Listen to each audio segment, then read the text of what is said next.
y'all, we are so excited. Yes, Right? I can't believe it's season 2. I mean, y'all, like, to think that we have, like, 15 episodes, 15 episodes of season 1 is insane to me. Insane.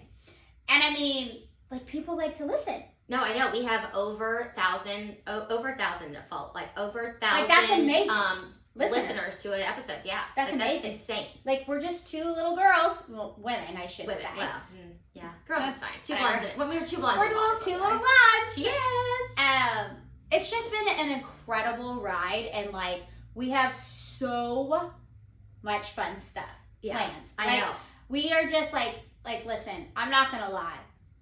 We did not do enough research. No, we did not. We are for season 1. But we just had so much fun doing it that it was like, who gives a shit, Exactly. right? We were just having fun. Our husbands maybe not so much having fun certain times that we were recording. I think that they're actually enjoying. I do. I think that they're. No, I think that they're supportive. They're very supportive, and I think that they enjoy like the fact that we like most of the times, unless when you come to see me during the week or whatever, we normally record on Sundays, so it's either or Saturdays depending on the day or whatever. So like they get their time to hang out together while we're recording, you know, and sometimes they may make little comments about watching my girls or whatever. But I think they love it. I think that they do, and they are super supportive. I mean, the fact that they're just like, whatever, like, go spend all this money or whatever, right? We got new microphones, so we're excited. We did. Now that. we're like super legit. I know. We feel like I feel like real legit, like call her daddy legit. I know. I mean, I can't wait to make millions. I know. Me too.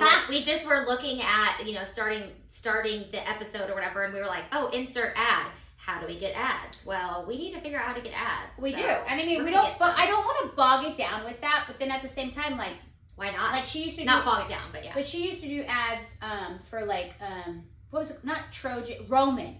Roman, and it was like a sex thing. And it's like, that was her audience, right? So it's like, I think that would be great, you know?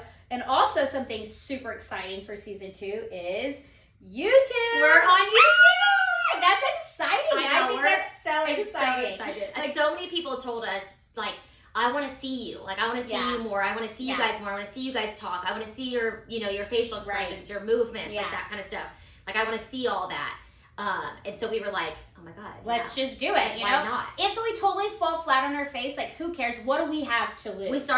When we started this podcast, I think we felt the same way. Like, yeah, it's just for fun. It's just something for fun. If there's one person out there that loves to listen to us, then who cares? We win. Then, like, exactly, like, who cares in the sense of, like, that's what we want, right? Like, if we can reach one person, well, I will let you know we've reached more than one. Yes. There have been a few that have said some pretty rude comments. Yeah, like, go leave us, like, a 5-star review, guys. Like, don't leave us. I said, go leave us a 5-star review. Like, wait, what do you mean down? Yeah, please go leave us reviews, for real, though. For you guys that listen, that you really do enjoy us, leave that does help us a lot, just to know that, like, what we're giving you guys is what you want. Because you can message us all you want, and, like, and I love that, don't get me wrong, but also, like, unfortunately, we both run the Two Blondes page, so, like, I might look at a message and forget. I don't even know how to put it, like, on unread for you to see. You can just, like, swipe to the left and put, like, unread, but still, at the same time, then I don't know if you've read it. And right, exactly. Yeah. So, but regardless of all of that, we're so excited for season 2. YouTube, we got our microphones, we have so much fun planned. Yes.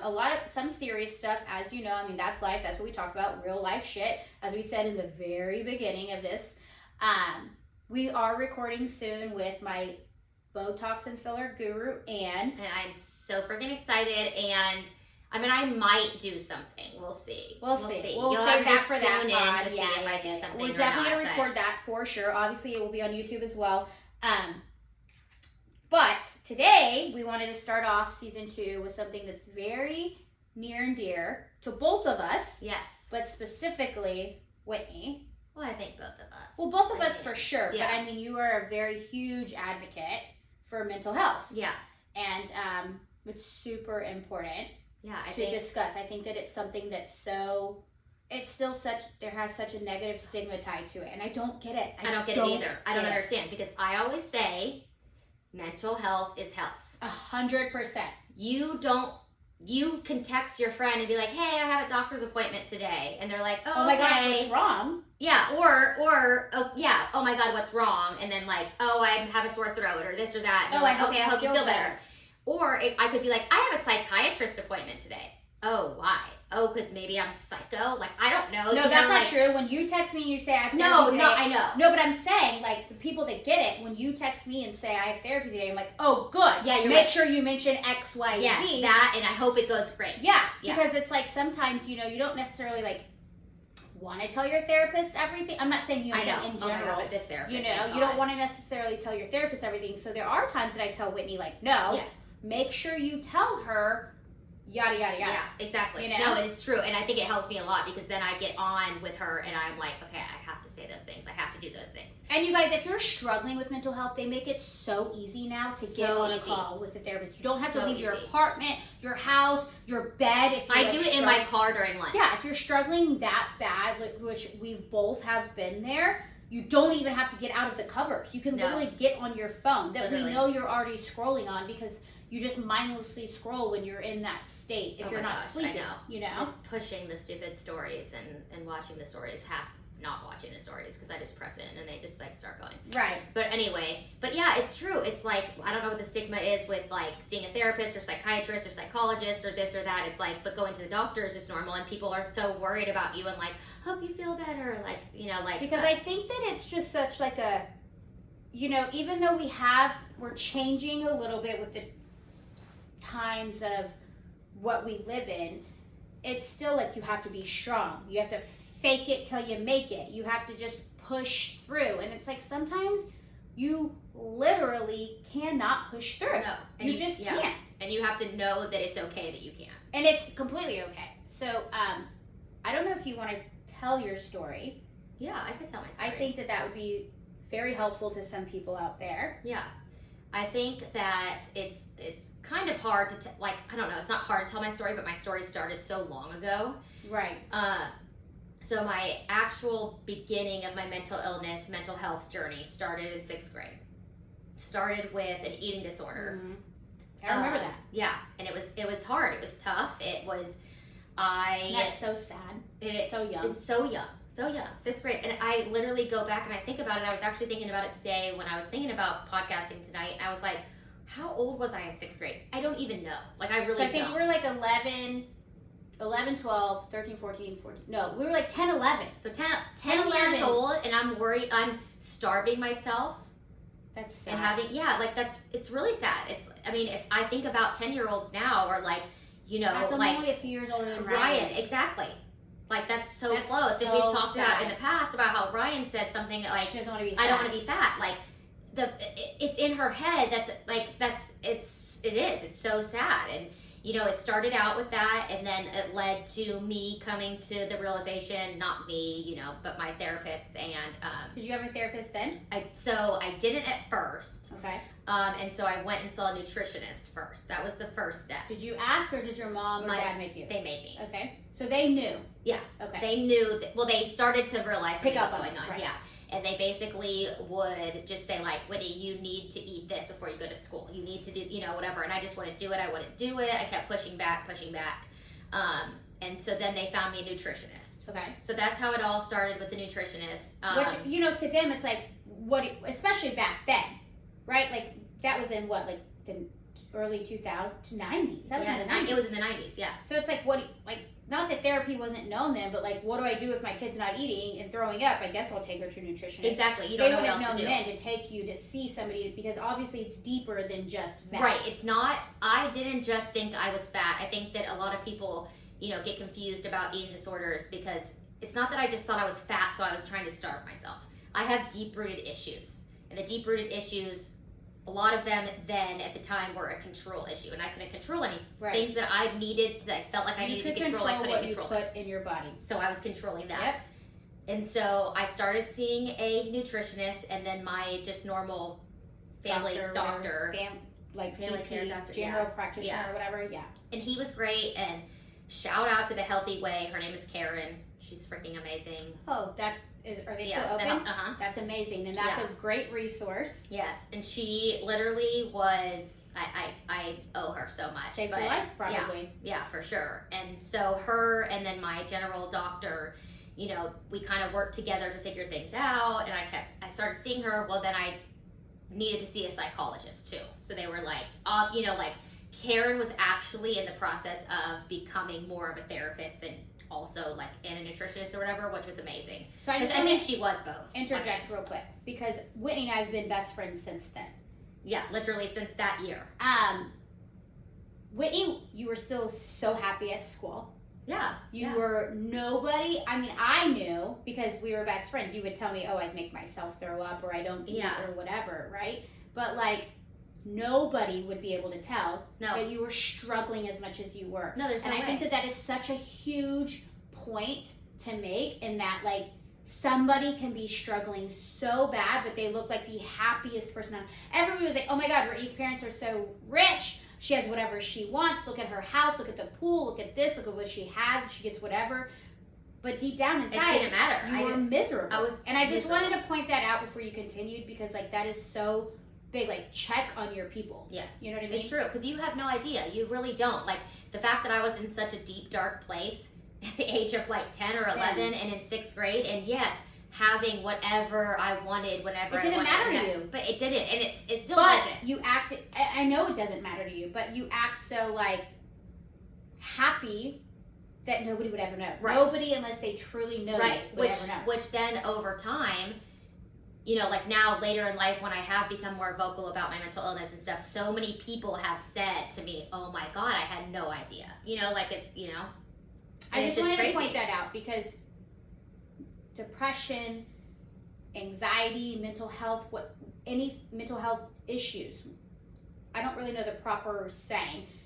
It doesn't always look like somebody laying in bed all day for days on end. It does not. And I need that to be so known, because it can look like this right here. Yes. Having the time of our lives. Yes. When both of us struggle so bad. Mm-hmm. It really can. It's so true. And I think that that's another thing that people need to realize, that it does. It doesn't. It looks like mental illness, mental health issues looks like going out with your friends. Looks like having fun.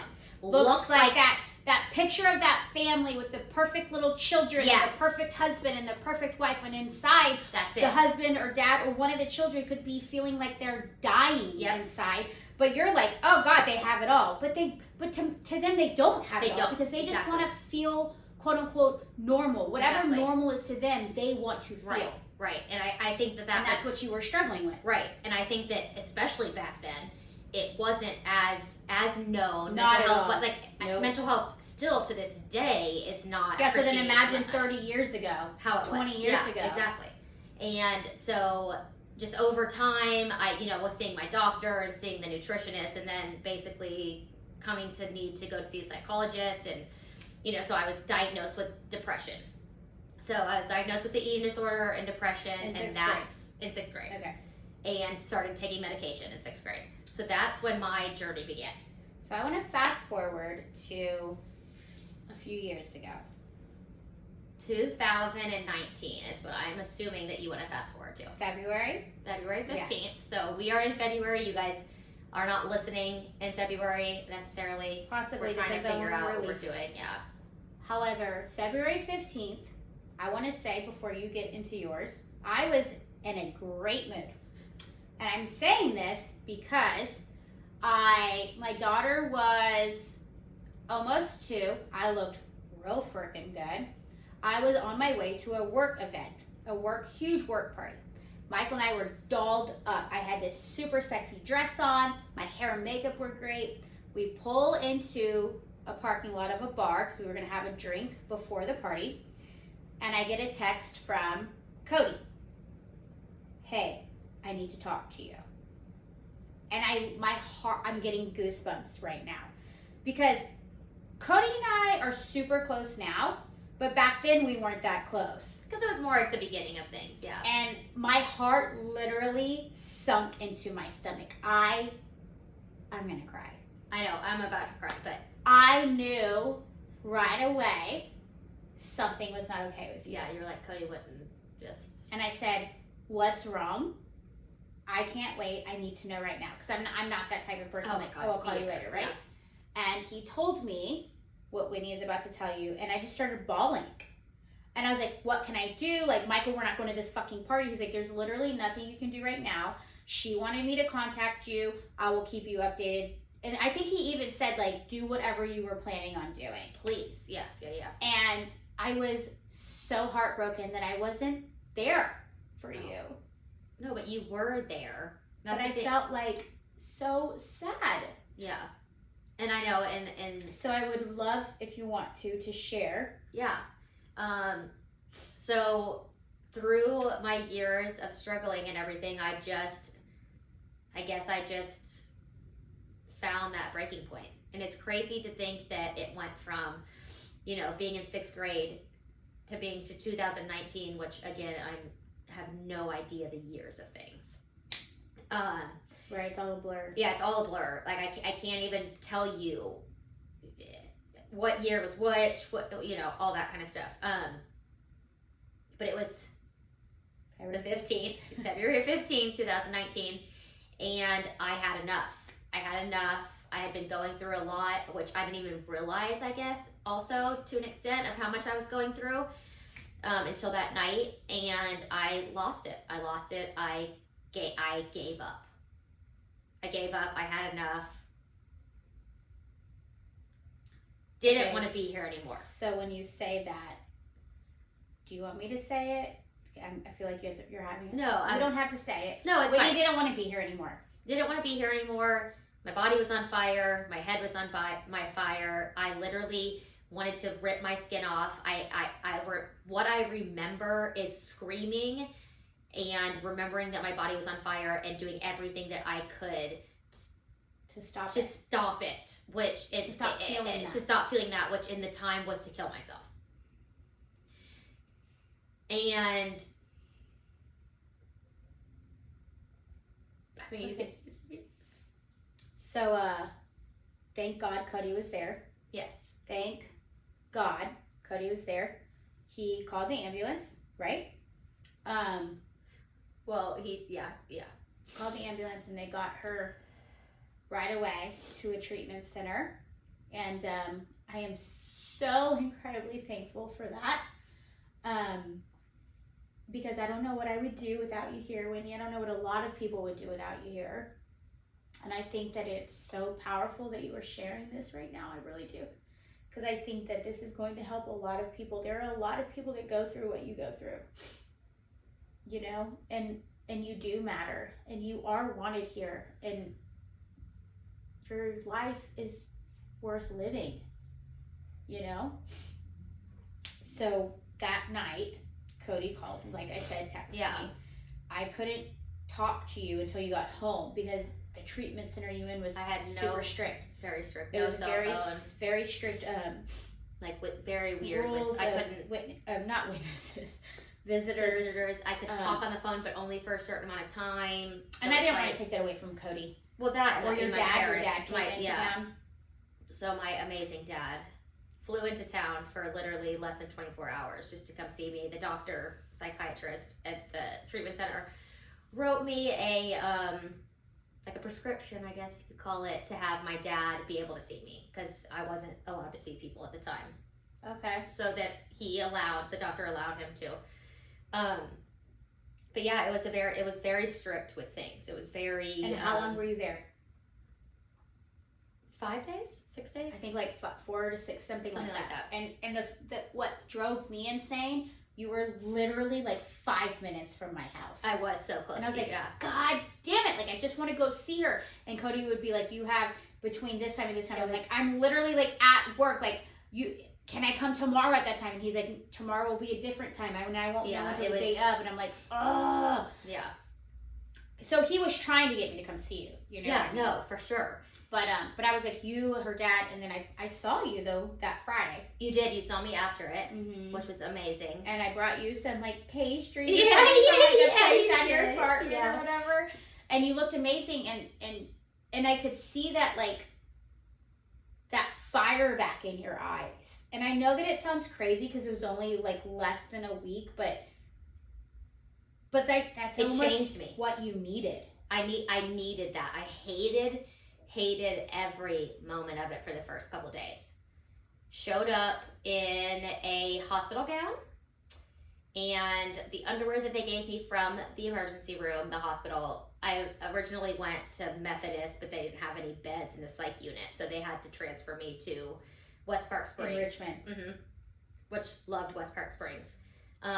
Everything happens for a reason. Everything happens for a reason, and thank God it did, because you really do like that. Like you always say you owe a lot to that place. Yes, I love it. Like they, like you can read the reviews, you can read what you want, you can think what you want, but for me it was, like I said, I hated it for the first couple days. I hated it. I cried. Well, you don't want to be there. Get me out of here. Yeah. Like, what am I doing here? Oh my God, come get me. Like, get me out of here. Like I said, I showed up in a hospital gown and hospital underwear, because they wouldn't even let me have my own underwear because they were a threat. How so? Because they were string. So you could strangle yourself. Oh my gosh, that's so heartbreaking. Yeah. So at the hospital that night, they stripped me of everything. And gave me what I was allowed to wear. Laid on basically a stretcher in a cold room. So I don't know if this is getting too personal, and you guys, if she says she doesn't want to answer, then we're going to say no. When Cody called 911, I'm assuming, right? That's what you call, I would assume, 911? Yeah. What did he say? My wife wants to kill herself. I need somebody here. I mean, to be totally honest, I don't really know. I would assume that's the extent of it.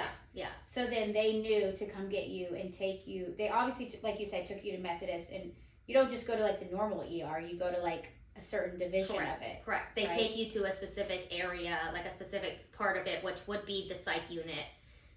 But the psych unit also has beds for like stays, like for staying the night and stuff. Okay. So kind of like what you see on TV a little bit. Yes. Okay. Yeah. So they basically put me in a room. Not gonna lie.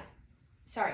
Continue with it. Go. I'm glad they didn't keep you there, because I would feel like you would have gotten, and I don't want to seem like I know what I'm talking about or insensitive to the hospital psych unit or whatever. But I feel like you got such better personal one-on-one care at where you were. I did. There was something about that place. I don't know what it was, and I met people that were not only going through mental illness, but also going through drug addiction and alcohol addiction, plus mental illness. Oh my God, it was literally like when I try to tell my story or I talk about my story, I'm like, and then I was diagnosed with this, and I was like, what happened on February 15th, 2019 was the biggest blessing of my life. And it sounds insane. No, it doesn't. It saved you. It saved me. I call it my save day. It saved me. It saved me from every single thing. Actually killing yourself. Yes. It really did. It did. It totally saved me from it, because I don't know what it would have been like. I don't know what it would have been like if I was by myself. I don't know what it would have been like if I had access to other types of things in order to kill myself, like crazy stories. Everything happens for a reason. Cody's gun got stolen. Thank God. Not long before that. She was looking for it. Yeah. And so that wasn't an option, and which that's it. It's like a moment's. You can't take it back. You can't take it back. And, my preference, I guess, at the time was pills, which is, is something that you hopefully, not always take back. You can't always take it back. No, you can't. You take one too many and you're done. Right. And the reason I say that I'm glad that they didn't have a bed and you got transferred to the facility in Richmond is because, like I said, it had only been 5 days when I saw you. There was something in your look that I was like, my best is back. Yeah. She's not back, but she's coming back. Yeah, and I was like almost back in a different way. And a completely different way. Like, not that you still don't have to struggle, or not that you still don't have things to deal with, but like I'm grateful to be here. Yes.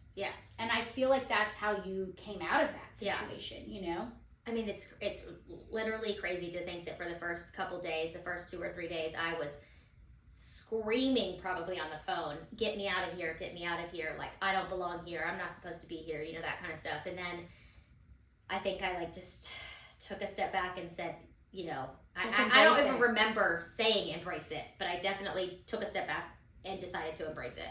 And oh my God, Like I met amazing people. I'm so glad you did. His name is Cornell. So he always talked about, we would go out for smoke breaks and stuff like that. And I would go out. I actually was not smoking cigarettes at the time. But I would go out there and just hang out with them. And he would always tell me, Whitney, it's okay to talk about shit. It's okay to talk about shit. And I said, that's it. When I write a book, it's going to be called It's Okay to Talk About Shit. And I think after that moment, I was like, you know, right? It is. You know, it is. It is okay to talk about shit. It is okay to not be okay. It is. It is, and I say that all the time. It's okay to not be okay. It is. And I would tell you all the time, like, talk to me, and you're like, oh, we'll talk later, like the boys are here, or whatever. Like, whoa, so-and-so, well, we're doing this, we're doing that. And I'm like, I don't give a fuck. Yeah, just talk to me. Yeah, and now, now I'm just like, you verbal diarrhea. Let me tell you all about it, Marianne. But that's also why I'm always like, when was your last therapy appointment? Yeah. You're very good with that kind of stuff. Because I don't ever want to, and I do not want to take away and make it seem like it's about me, because that is not what I'm doing. But I don't ever want to feel the way I felt about thinking my best friend is tried to kill herself. I don't ever want to feel that again. Yeah. I don't ever want that text. I don't ever want that feeling of like my world was about to end. You know what I mean? Like, I don't know what I would do if I lost you, Whitney. You know, and yeah, I think about things like that too. Like, I don't know what I would have done, obviously. I mean, if I wasn't here, I would be in a different situation, obviously. Yeah.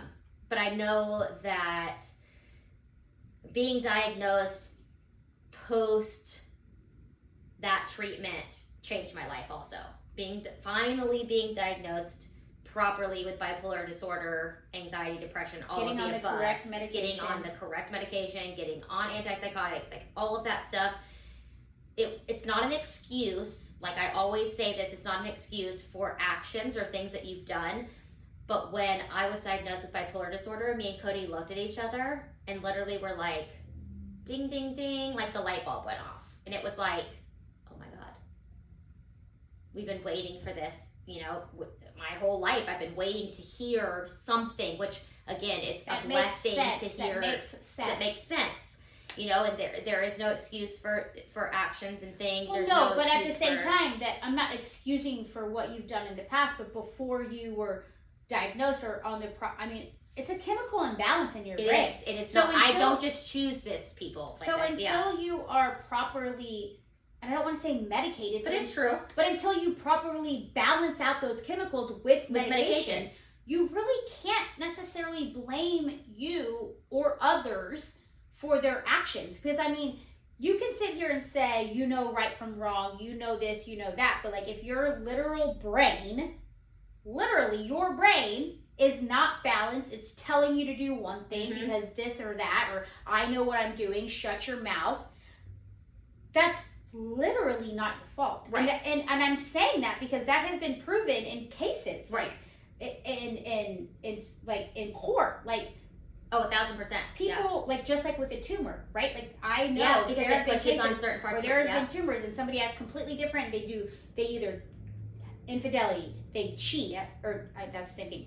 They steal, they do whatever. Yep. And then they realize they have impulsive behaviors and they realize they have their tumor, they get their tumor removed, and it's like they're back. They're like not back, but like they're quote unquote normal self again. And it's because it's that imbalance. Like, and so I don't want it when you say there's no excuse, quote unquote. It's not like, and I don't want to get backlash on this. Please don't give me backlash. It's not like ADHD, right? Where like when you're an adult and you have ADHD, like my husband has ADHD, I'm like, you can still fucking focus on our conversation for 10 minutes. It's not that situation. Right. Yes, he needs Adderall like a motherfucker. Yeah. Okay, he takes the most Adderall more than anybody I know in my life. You know. Yeah. However, I don't think that it's necessarily the same because I don't necessarily think that it's necessarily a chemical imbalance. I could be totally speaking out of my ass. But I do think that your actions up until that point of being like, holy shit, the light bulb finally went off. Insane. Somebody finally diagnosed you appropriately and got you on the correct medication to get your brain freaking, not right, but like balanced. Yeah, balanced. Like that's, I don't want to say right, wrong. Yeah, no, because there's whatever, but like balanced out, like all those things that fire, all that shit you learn in chemistry, you know? Yeah, I don't know. But it's important because it is true. If you have an imbalance, that will throw so much shit off, and it's like, fuck you, I can do whatever I want. Yeah. I'm intouchable. Yeah. Okay. So, and yes, I know. So that is me. Yes. So that is me with my bipolar disorder. I have conversations with you all the time. Whitney will come at me with some fucked up ideas, and I'm like, okay, are we in an episode at the moment? And I don't mean it in a rude way. I know you don't. Like, I think that it's really important to have a best friend that understands and is willing to understand. Your best friends or your significant others or this or that, they might not understand from the start, and that's okay. That's okay that they might not, and you don't from the start. But I think it's really important for them to, learn and that kind of stuff. And I think that Marianne is a good example of somebody who has, unfortunately for her sometimes, but fortunately for me, has had to deal with this for years. For me. And I just know, I think that I feel like I know. There's only a few people in your life, me and a few others, and I don't discount any of the other good friends in your life, but there's a few people, me, Callie, Kara, all those people, that have been with you from the beginning, I say, that are very upfront with you. Yeah. And I feel like when Whitney comes to me with what we're gonna do. I'm moving to the Grand Cayman Islands. And I'm like, okay. And she's like, are we in a manic stage? And I'm like, I'm not sure. I literally said that, you guys. I was like, and I'm thankful for it. I was like, listen, are we manic right now? And I'm not being a bitch, but like that's a huge life decision. Like what we talked about at the end of season 1. Like, are you literally willing to fucking see ya? I'm just gonna leave my life. If you are, let's wait a few weeks. You know what I mean? And it's like, you need those people though, because I will support you 100%. Yeah, well, I need to make sure that you're in the balanced state of mind. Exactly. You're like, maybe we should. Well, I don't mean it in a bad way. No, I know you don't, and I don't take it in a bad way. And that's the thing is, I love when Marianne comes to me with those kind of things. I love that. I don't get to see it from the outside because I haven't experienced that with somebody that I'm this close to. But what is it? I don't know. If you're willing to talk about it, what is it like to be on that side of it? I know you've already talked a little bit about how it was when you heard the news that first time, and and I don't want to take away obviously I did not feel anything what Whitney was feeling or what Cody was feeling or her parents, but somebody who has been best friends with you for 20 plus years, I'm telling you, my heart, not even my heart, my fucking stomach literally dropped to my feet. It was almost like she's dead. As soon as Cody texted me, I literally knew that something was wrong, and I just knew it because I'm again, Cody and I weren't good friends. You guys were. It was just we had just met, because of the whatever had happened, but nothing happened. But nothing bad. Just call in. This is what I mean. Yeah. And you guys were gone for so long, and then we moved back here. Yeah. I'm not saying that, but Cody and I mean, we instantly had a good connection. But for him to text me, I knew, this was 3 years ago, so I knew something was wrong. So my stomach instantly dropped, and I told Michael we have to go, and he's like, what? And I'm I don't, and he's like, call him, and I was like, he's not answering, something's wrong. And then he told me, and then it's ever since that moment, I felt like I had to always make sure that no matter what happened with us, certain times you pissed me off or anything like that, I still always had to make sure I checked on you. Yeah. And not in a mother way or anything like that. I'm not saying that, but I'm saying I had to always make sure that she knew that no matter what was going on with us and a stupid argument or a stupid tiff or whatever the case, I was always going to be there for her because I felt that was so important. So I feel that's a huge thing. If you have somebody that struggles with mental illness, always make sure they know that you're there for them no matter what. You don't have to check on them every day. I mean, we text each other like a million times a day. 75 million times a day, but I mean, you guys, it's a little ridiculous. sometimes I'm like, hey, blah, blah, blah, blah. Anyways, but no, we literally tell each other like, I went potty. Like, yeah, it's like, oh, finally so I haven't went to shit the in 2 bathroom, days, yeah. but I finally did. But like, that's how much we just like talk, right? And it's like, that's great, but like listen, everybody's busy, okay?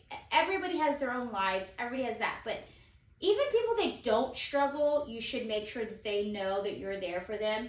But especially if you know that you have somebody that struggles in their lives, you should always make sure that you know that they know that you are there for them no matter what. Like, I don't ever want you to think that like, oh, I pissed Marianne off last week at the bar or whatever, right? She didn't want to take my tequila shot. No, I'm just kidding. Which I hate when she makes me do that. I still do it, bitch. But I'm saying, like, I don't ever want you to be like, oh, she got mad at me last week at the bar and I'm really struggling today, but I haven't talked to her, so I can't reach out. Like, that's never, ever the case. And I think I make that pretty known, you know? Very. So it's like, sometimes it's hard for me, though, because I'm like, I feel like I, like, push too much. Like, hey, how are you doing? On times that I know that you're struggling. But then I'm like, I don't give a fuck. Like, no, you shouldn't give a fuck. Just keep doing it. You know what I mean? Like, I want you to know, like, I'm here. I love you. You need to be here. Like, we're going to get through this. No matter what it is you're going through, like, we're going to get through this. Yeah. You know? And honestly, like, that's just needed. I mean, I wish I had that. I think it's also important that we discuss that you have not, I am just not the only person, first of all, in the world that has gone through things. But on this podcast, I am not the only person who has gone through things, and I think it's important that, you know, we have our audience of people that are out there that are from different dynamics of the world and different dynamics of life, and, you know, and I think it's important that you speak about your mental health issues. Because I think it's a totally different situation, but it's a totally different situation, but it's in the same realm of things, and it's just as important. So I never struggled as much as Whitney has, and I never struggled as young. I actually didn't start until I had Ryan. So, and it's funny actually, because I was texting with Lexi today and she's doing totally fine. Her daughter's so fucking cute. We talked about that earlier. Cute. Oh my god, so fucking cute. But like, okay, so after you have a baby, I think it's like a week or two postpartum checkup or something, you go to your gyne. See, I'm confused because I went to Ryan's checkup, and Dr. Walls, who I'm so obsessed with, I love her so freaking much, gave me the postpartum checklist, and I checked it, filled out all this stuff, and then she comes in, and she looks at me, and she's like, Marianne, and I just start bawling. You're like, I know something's going on. Bawling my eyes out, and Michael's like, looking around, like, confused, and she's like, you're not okay, and I'm like, I'm not okay, and Michael's like, wait, what do you mean? She says she's okay, and she looks at Michael, and she's like, she's not okay. And I'm like, I'm so sad. Like, I don't know what's wrong with me. Like, I should be so happy. Now, mind you, Ryan was admitted to the hospital at 3 days old with severe dehydration. Like, it was a huge ordeal. And it just really, like, put me in a bad spiral. To the point of, I would literally not let her leave my side. Like, it was so bad. I was like, she's sleeping. I didn't sleep. I did not sleep. It's like you stared at her to watch her. I would hold her while she slept. I would fall asleep for like 20 minutes, and I would set my alarm because I'm like, I can't sleep for more than 20 minutes. It was ridiculous. So I was diagnosed with postpartum depression and postpartum anxiety. I didn't even know postpartum anxiety was a thing. But I was like, I literally feel like something bad is going to happen to her. Like, I'm like, the fact that like she could have died at 3 days old and nobody would fucking listen to me. Like, they're like, breastfeed her. I'm like, I have no milk. Like, what the fuck? You're like, I'm doing every fucking thing that I can. I was like so mad, and they're like, oh, it. first time mom. You're like, oh, you don't know. And I'm like, first-time if somebody tells me that one more fucking time, I'm gonna literally shoot up this hospital. That's how I felt. Funny. It's not funny. It's not funny, but that's how I felt because nobody was fucking listening to me. You were losing your mind. You know what I mean? And it's like I don't condone violence and I don't condone that, but I can understand how people fucking snap. Yeah. You know? So I was diagnosed with that, and Dr. Wells was like, you need to go to your gyno and you need to get on medication. I was like, I'm not getting on it. I was like, I refuse.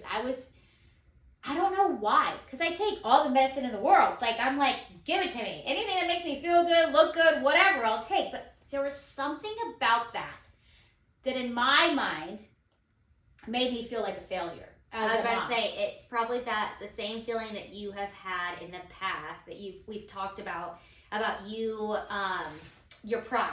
Mm-hmm. We talked about the pride a little bit in and feeling like a failure as a mom. Like, yeah. Oh, I had this baby, and now all of a sudden, like, I'm like, again, you guys, this is us talking. I had this baby, and now I feel like I'm like a fucking psycho. Right. You know what I mean? Right. When, let's be honest, I've had mental health issues.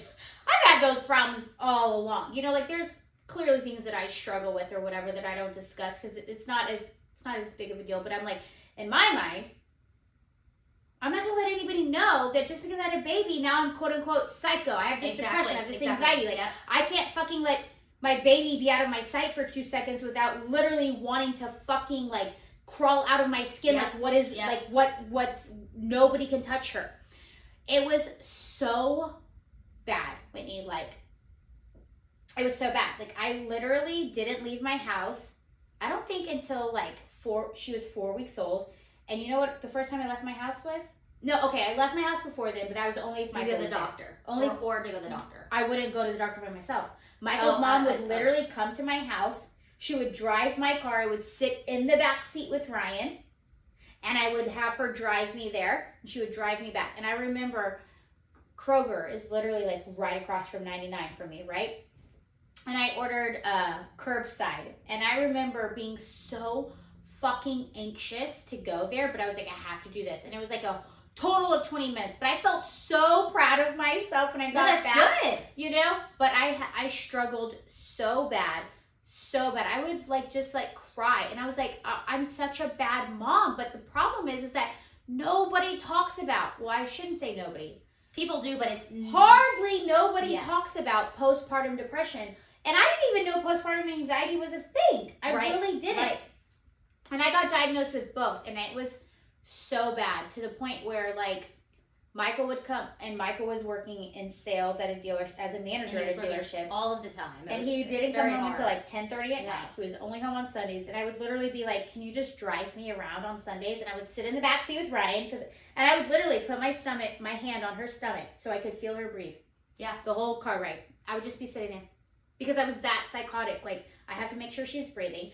And Michael's like, she's okay. I'm like, you don't know that. You don't know that she's okay. I didn't make sure she's... Yeah. Like, I was that, like, obsessive over it, in a sense, you know? Yeah, because you had an issue with it. And I remember my friend Stephanie telling me, like, it's okay if you go, like, in the closet and cry. I'm like, but I can't just go in the closet and cry, because, like, what if she needs me? And she's like, Marianne, she's not going to need you for 1 minute. Put her in a safe place and go cry. Mm-hmm. And I remember just going in my closet and bawling my eyes out. And I was like, I can't do this. Like, I was like, I cannot be a mom. I can't do this. How do I send this baby back? Right. This perfect, beautiful baby that I'm so blessed to have. I was like, I don't want this baby. And I cannot believe I literally just said that out loud. But there was a time that I was like, I don't want this. Yes. Yeah. No. Like, I was so depressed. I was so anxious that something was going to happen to her that I was like, I cannot it's physically making me sick. I cannot have this responsibility, you know? And then, like, I hate to say it, however, your friends kind of dwindle away when you have kids. You know what I mean? You weren't here, so I'm not saying it on you, but some quote-unquote good friends at the time dwindled away. And I will say, Stephanie, she was a friend. We're still acquaintances, you know, everybody's your supporter. Yeah. But she was the one person that would always be like, hey, I'm going to stop by. Like, she would just, like, randomly stop by because she dealt with it, too. So she knew. So I'm like, that really did help me. But, like, you guys, like, there's a lot of things that change when you have kids. and you really do realize like who is there for you, who your true people are, and who your true people are. And I will say my people now are not the people that were there when I had Ryan or whatever. Some of them are, and some of them did come see me or whatever, but I'm saying like the few quote unquote best friends that I thought I had, which I'm no longer friends with, didn't come see me the entire time I was on maternity leave. And I'm like, I'm struggling so bad. Like I was so ecstatic to have Ryan, and then the fact that I had to thought was like crushed down by my dad.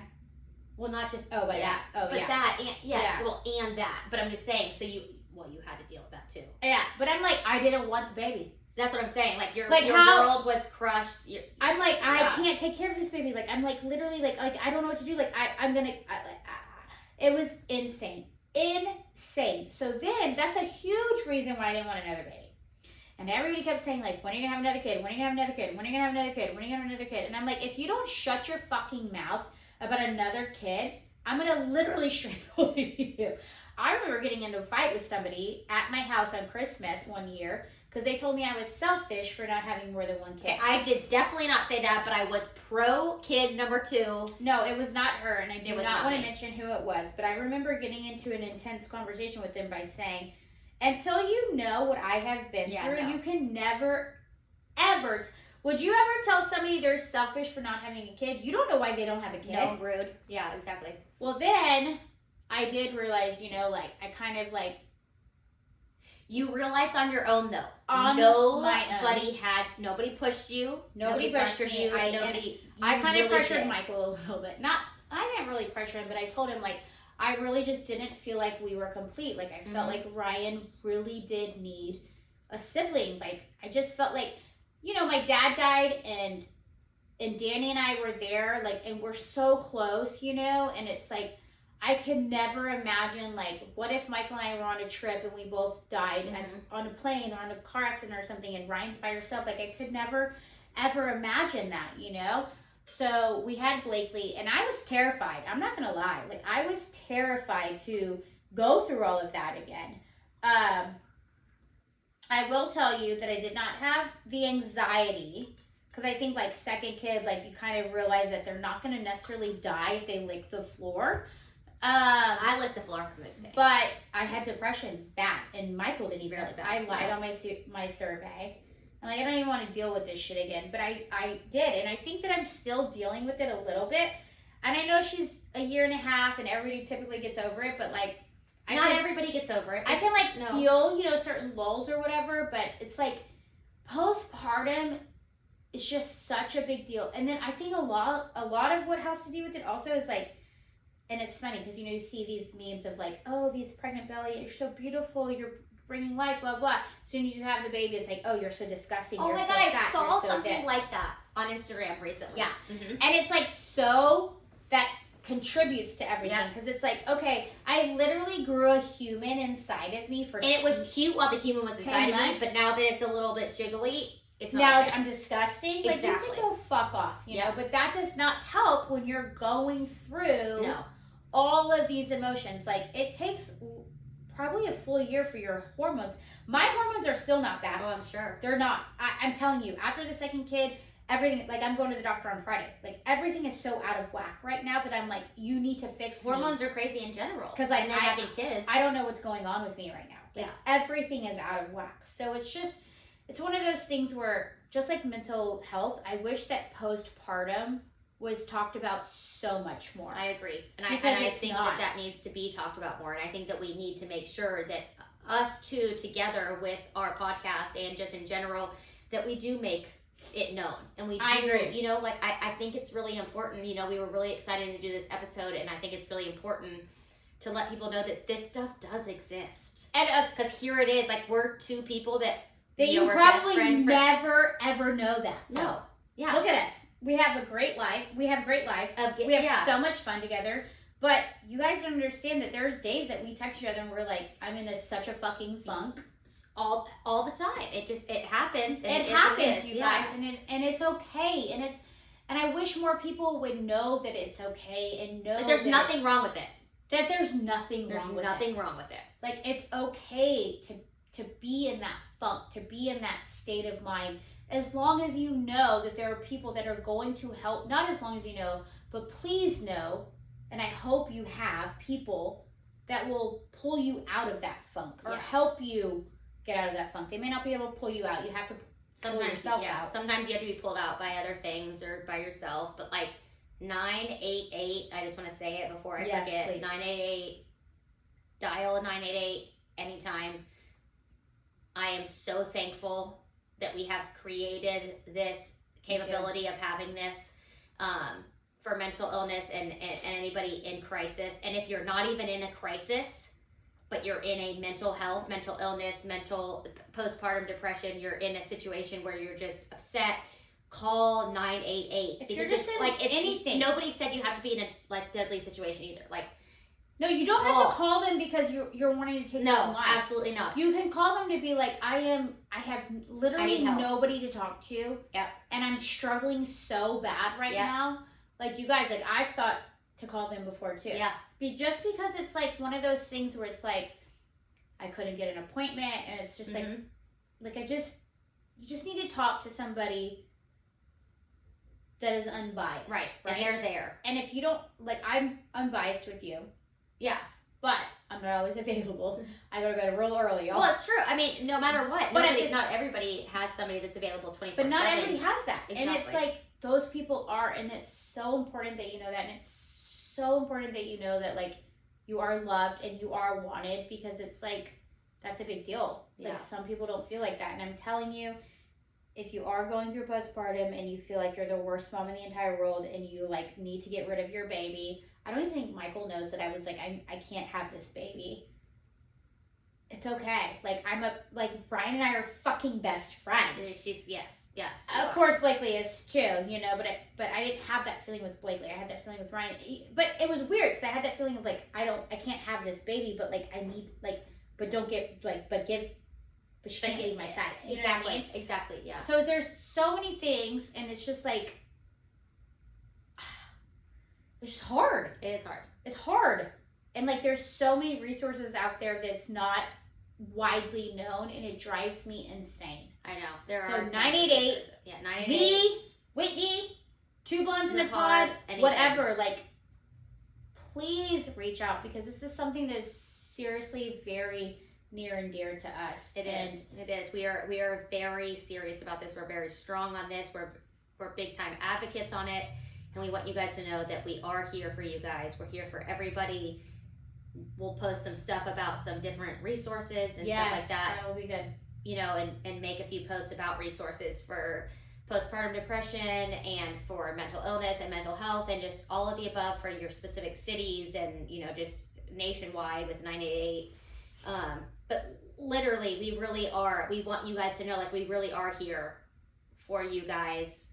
Yes. Either one of us on Instagram or just 2 Blondes in a Pod, letting you guys know that, I mean, that we're here. It's just so important, you guys. Like, there's a lot of people out there that feel alone. Yeah. A lot. And sometimes I feel alone, to be honest with you. You know, like, especially, like, a lot of my best friends don't have children. Yeah. So when I was going through that, I was like, they can't relate. There's no point in talking to them, blah, blah, blah. And it was hard. And don't take it from me. Don't go through that alone. Because I feel like had I not maybe I should have even let, like, Michael know more, but Michael's not the best at dealing with emotions. Yeah, but that's probably not something that you would have done in the moment anyways. Right. A lot of people, a lot of mothers, a lot of wives probably wouldn't, you know, maybe not. Maybe they are just don't. No, I agree with that. So I'm like, just no. Just say it. That you're not alone. Exactly. Say it. Literally just say it. If you're nothing's gonna happen. If you're listening to this and you're going through that right now, tell somebody. I don't care who it is. Me, Whitney, your husband, your wife, your spouse, whatever you call the person, your friend, your coworker, who tell anybody, because I promise you, you will feel a lot better, whether it's postpartum, mental illness, which is postpartum, but you know what I mean. Yeah. You will feel a lot better, and you will just feel like somebody is there. I promise you it helps. And there are people there. 1,000,000%. You just have to know that they are there, because unfortunately, like me, nobody knew to ask me because I was just like, haha, I have a baby and I'm so excited. And secretly, I'm like, what the fuck am I doing? Exactly. Yeah. And I think that it would have done really, it would have been good for you to hear more back then 100%. about mental illness and about mental 100%. health and about postpartum depression and things like that. I think it would have done you a better service to have heard about those things. I was told, I'm not trying to get into this. However, I had to stop breastfeeding Ryan. I didn't even actually breastfeed her. She was strictly pumped breast milk until 3 weeks old because of the issue of her almost dying at 3 days old. But she's super fucking smart, so fuck you all people that say breast milk is way better. too smart for her own good. I'm just gonna say. But I agree. Anyway, 3 weeks old, I dried up. Literally was pumping for 2 hours, got half an ounce. I was like, fuck it, I'm done. However, I had so much hate in a fucking Facebook group that I was like, I'm out of this Facebook group. Oh yeah, take yourself out because fuck all y'all. And that's my point though, like people are so quick to judge. Mm-hmm. So quick to judge. But that gets you down and I was so depressed after that. I was like, I'm the worst mom ever. I'm this, I'm that. And had I talked to somebody, they could have like reassured me, you know, even if they were breastfeeding moms, my friends that were, they're just like, it's totally fine, you know? Yeah. But like when you're a first kid, you don't really understand. Like you're just like, I'm supposed to do what society tells you to do. So it's just like, just reach out. Like, that's all I can say. And do not worry about society. And fuck society. I was just about to say fuck society. Oh my god. Cheers to fucking society. Fucking society. You guys, we love y'all so much. We have had a great first episode of season 2. I think this has been such a great episode. And I really hope that we can continue to connect with you guys. I know. I hope so too. And we have lots of more episodes to go. And next one's going to be season. Super fun. Yes. Botox and fillers. We love you guys so much. Cheers. Bye.